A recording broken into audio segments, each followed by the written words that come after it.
had an amazing time working on this. You know, it's a great city to work in for a start, and Ned's an amazing guy to work for, a great writer and a fantastic director. Getting a cast like that, getting somebody like Hinds playing your dad and Jessica Chastain playing your missus, and you know, Viola Davies and Isabelle Huppert and Bill Hader and Nina Arianda, and you know, when you're surrounded by amazing people, you're only going to make each other better, you know. So that was cool. Playing the two different versions of yourself. You're playing one version in your movie, which is just you, and you're kind of just doing a normal gig on that. And then you're in her movie, which is entirely from her perspective, and you're sort of playing her version of you as she sees you. So, you know, you go, oh, I don't know if I'd do this in this scene. And she gets to kind of go like, well, in my memory, you did. So you have to do it. And so you make all these decisions that actually go against what you think your character would do, but you give yourself up to that. It becomes quite liberating and quite good fun, because you get to play a different character and somebody else is the boss, so if it's bad, it's their fault. James, thought-provoking for the audiences as well. Yeah, and certainly conversation inspiring, because you know, you get your sympathies change depending on which film you're watching and which order you watch them. James, in terms of the performance and the production, what are the considerations that a project of this nature needs in order to convey two movies from a very different angle? I don't really know, man. I think what's important is that if you're going to make two movies that are in any way connected, they both have to be good movies on their own.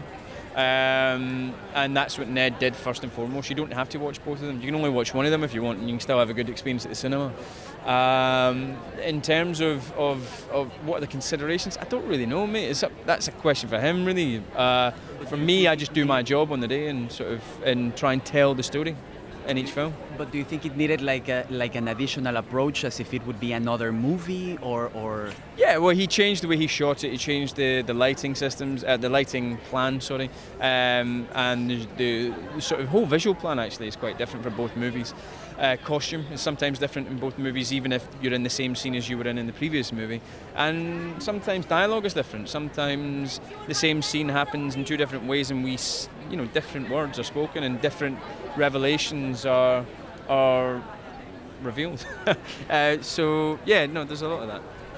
Do you know what? It wasn't really a challenge. It was just strange at first, because you're playing one film and you're just really doing your usual thing. You're in charge of your character, telling his story and making sure that it's told the best way you can. Then you go into the her version of the film, or the Jessica version of the film, and suddenly you're not in charge anymore.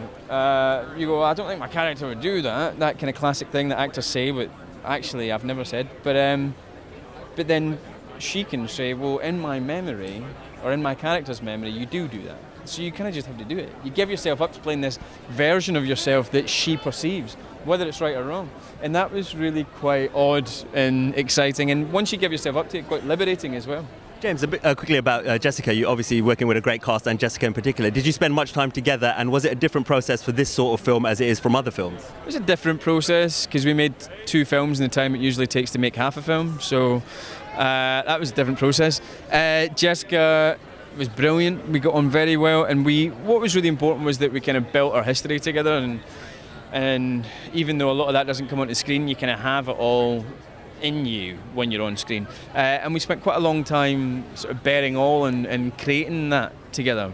So that was cool. And you knew you had somebody that you're working with that was vulnerable and open as an actor, and kind of wasn't scared to go to upsetting places at times, you know. So yeah, no, it was cool, and I've forgotten the rest of the question because my answer was too long. It's all right. I was just going to ask you about, it's three different films. Is there any particular order that you think people should watch it in? Not really, except mine's the best one, so you definitely got to see my one instead of the other ones, and first. James, I have a really quick London question. If you had to give your hot tip, your favourite place to go in London, what would you say? Oh, Christ almighty. Trafalgar Studios. You're watching Hey You Guys! Hey You Guys, huh? Hey You Guys. Is that from the Goonies? It is indeed, yes. Nice. Hey